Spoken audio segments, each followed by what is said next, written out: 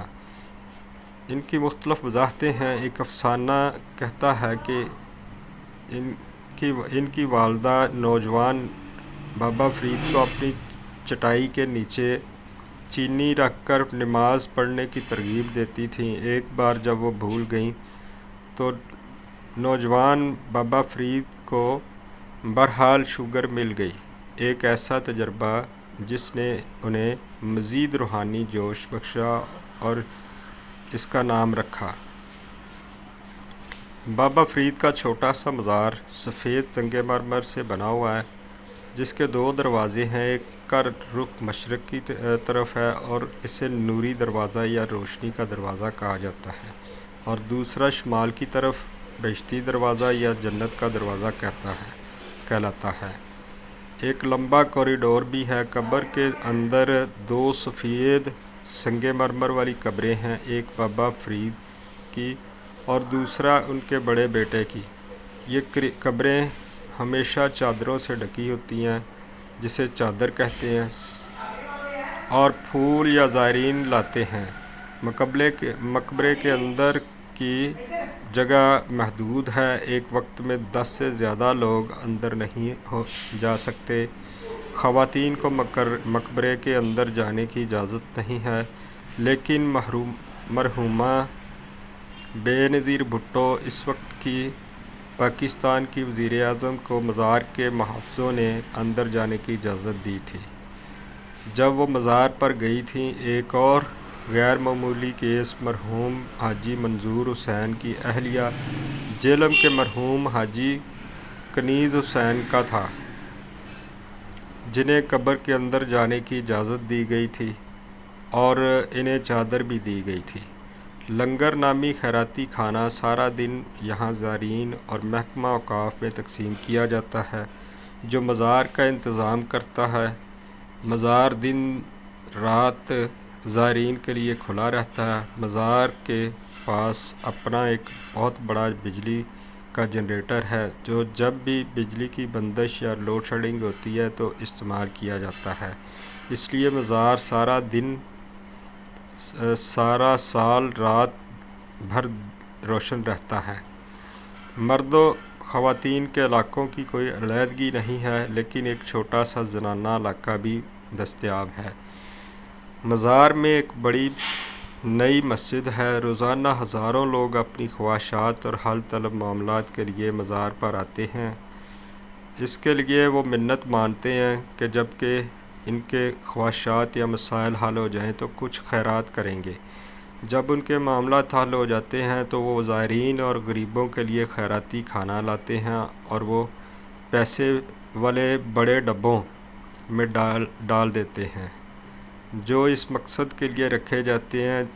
یہ رقم حکومت پاکستان کے محکمہ اوقاف نے جمع کی ہے، جو مزار کی دیکھ بھال کرتا ہے۔ یروشلم کے عظیم پرانے مقدس شہر میں الہندی سرائے یا ہندوستانی ہاسپس، انڈین لاج یا مزار نامی ایک جگہ ہے، جہاں یہ دعویٰ کیا جاتا ہے کہ بابا فرید تقریباً 800 سال قبل 13ویں صدی کے اوائل میں کئی سال زندہ رہے۔ بابا فرید 1200 کے لگ بھگ یروشلم میں داخل ہوئے۔ صلاح الدین کی فوجوں نے صلیبیوں کو یروشلم سے باہر نکالنے کے ایک دہائی سے کچھ زیادہ عرصہ بعد یہ جگہ اب برصغیر پاک و ہند کے لوگوں کے لیے ایک یاتریوں کی جگہ ہے۔ دعویٰ کیا جاتا ہے کہ اس عمارت کی دیکھ بھال فی الحال 94 سالہ نگراں محمد منیر انصاری 2014 میں کر رہے ہیں۔ کوئی نہیں جانتا کہ بابا فرید کب تک اس شہر میں رہے، لیکن کافی عرصے کے بعد وہ پنجاب واپس آئے تھے، جہاں آخر کار وہ چشتی حکم کے سربراہ بن گئے۔ مکہ جاتے ہوئے یروشلم سے گزرتے ہوئے ہندوستانی مسلمان وہاں نماز ادا کرنا چاہتے تھے جہاں انہوں نے نماز پڑھی تھی، وہیں سونا چاہتے تھے جہاں وہ سوئے تھے۔ بابا فرید کے بارے میں ان کے زندگی کے بعد کے بیانات میں بتایا گیا ہے کہ انہوں نے اپنے دن مسجد اقصیٰ کے گرد پتھروں کے فرش جھاڑتے ہوئے گزارے یا شہر کی دیواروں کے اندر غار کی خاموشی میں روزہ رکھا۔ فرید الدین گنج شکر نے سب سے پہلے پنجاب کے علاقے میں لنگر کا ادارہ متعارف کرایا۔ اس ادارے نے پنجابی اور معاشرے کے سماجی تانے بانے بہت زیادہ تعاون کیا اور مختلف عقائد اور پس منظر کے لوگوں کو مفت کھانے پینے کی اجازت دی۔ فرید الدین گنج شکر کی طرف سے متعارف کرایا جانے والا یہ عمل بڑھتا گیا اور 1623 عیسوی میں مرتب کردہ جواہر الفریدی میں درج ہے۔ یہ بعد میں ادارہ اور اصطلاح دونوں تھا سکھوں نے اپنایا۔ ہر سال پاک پتن پاکستان میں محرم کے پہلے اسلامی مہینے میں ولی کی برسی یا عرس 6 دنوں تک منایا جاتا ہے۔ بہشتی دروازہ جنت کا دروازہ سال میں صرف ایک بار عرس میلے کے دوران کھولا جاتا ہے۔ ملک اور دنیا بھر سے لاکھوں زائرین اور زائرین خراج عقیدت پیش کرنے آتے ہیں۔ بہشتی دروازے کا دروازہ چاندی کا بنا ہوا ہے جس پر پھولوں کے ڈیزائن سونے کے پتوں سے جڑے ہوئے ہیں۔ یہ جنت کا دروازہ سارا سال تالا لگا رہتا ہے اور محرم کے مہینے میں غروب آفتاب سے طلوع آفتاب تک صرف 5 دنوں کے لیے کھولا جاتا ہے۔ کچھ پیروکاروں کا خیال ہے کہ اس دروازے کو عبور کرنے سے انسان کے تمام گناہ دھل جاتے ہیں۔ جنت کے دروازے کھولنے کے موقع پر لوگوں کو بھگدڑ سے بچانے کے لیے سیکیورٹی کے وسیع انتظامات کیے گئے ہیں۔ مزار کی روزمرہ زندگی کی نمایاں خصوصیات میں سے ایک قوالی ہے۔ یہ سارا دن مزار کے کسی نہ کسی حصے میں ادا کیا جاتا ہے، لیکن رات کے وقت یہ ایک بہت بڑا مجمع لگاتا ہے۔ ہر جمعرات کی شام مقبرے کے بالکل باہر ایک بڑی محفل سماع ہوتی ہے جو ساری رات جاری رہتی ہے اور سینکڑوں لوگوں کو اپنی طرف متوجہ کرتی ہے۔ محفل میں ملک کے بہت سے مشہور اور مقبول قوال بہت سے سننے والے اتنے مشہور ہو جاتے ہیں کہ وہ ایک روایتی مذہبی رقص جسے دھمال کہتے ہیں ناچنا شروع کر دیتے ہیں۔ ہر قمری مہینے کی پہلی جمعرات کی شام اضافی ہزاروں لوگوں کو اپنی طرف متوجہ کرتی ہیں جس سے مزار کھچا کھچ بھر جاتا ہے۔ بابا فرید جیسا کہ وہ عام طور پر جانے جاتے ہیں، ان کی شاعری سکھ مت کی سب سے مقدس کتاب گرو گرنتھ صاحب میں شامل ہے جس میں بابا فرید کے مرتب کردہ 123 یا 134 بھجن شامل ہیں۔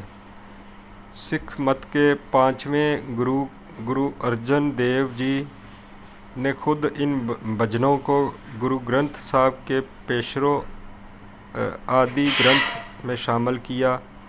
سکھوں کے 10 گرو ہیں لیکن سکھ مذہب میں 15 بھکت بھی ہیں۔ بابا شیخ فرید ان 15 بھکتوں میں سے ایک ہیں۔ 1999 میں بابا فرید کے 800ویں یوم پیدائش پر پاکستان پوسٹ آفس نے ان کے اعزاز میں ایک یادگاری ٹکٹ جاری کیا۔